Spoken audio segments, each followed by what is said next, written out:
Yes, yeah, we had the honor of working with the Oakland Coliseum yesterday for the final game at the Coliseum. Over 45,000 attendees for what was by and large a sold-out event.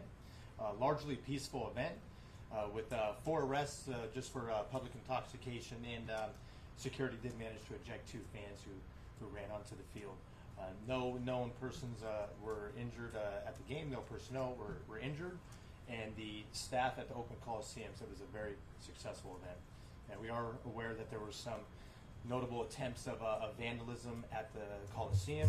They were considered very minor, and there was no known actual merchandise that left the building due to good security. Turn back to Chief. Okay. And I'm just going to cover kind of where we are stat-wise throughout the city in regards to our Part 1 persons crimes. This is when there's a victim that has been injured through either some type of assault. So as DC Chavy's talked about, we've had 69 homicides this year as compared to 95 last year. That's a 27% reduction in homicides so far this year. Our aggravated assaults, meaning when someone either was shot, stabbed, or seriously injured in some type of assault, we are down 14% in that category. Our rapes or sexual assaults, we are down 14% in that category. We had 134 this year as compared to 156 last year. Our robberies, we're showing that we're down 24% in robberies this year, so that's a good drop in robberies this year, for a total Part 1 persons crimes of a reduction in 19%. So I will stop there and see if there's any questions in regards to the homicide or our presence and activities out at the game last night. Yes? Can we start with the, is it 69 or 68? 69. Oh, 69, I thought you said 68. It's our 69th homicide this year. Oh, I mean, was it, I think you said 95 or 96? There were 96 as of September 26th last year, and the 97th occurred on September 27th. Okay. What do we make of that decline? I think it's a number of things.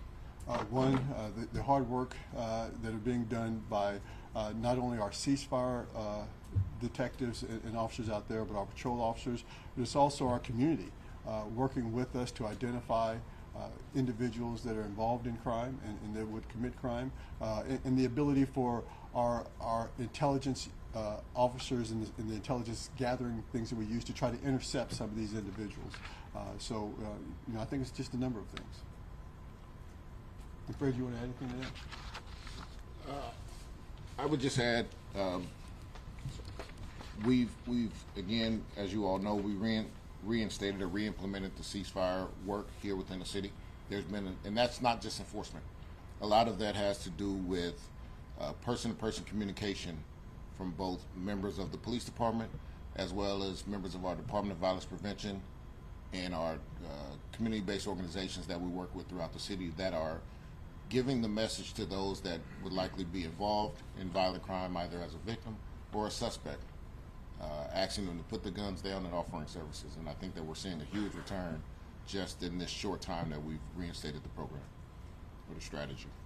OPD confirms there was a stabbing around the stadium, the Coliseum, right after the game. Can you provide any information or details in regards to that? And also, are there any suspects identified? Because you mentioned there were some arrests, but I didn't think any of those were related to the stabbing. There were no arrests related to the stabbing. OPD is investigating whether or not an incident occurred. There was an individual who attended the game and went home to his residence in Contra Costa County, and after some time advised that he recognized that he was bleeding and that he had admitted to being somewhat inebriated and believed that it may have occurred at the Coliseum. We're investigating.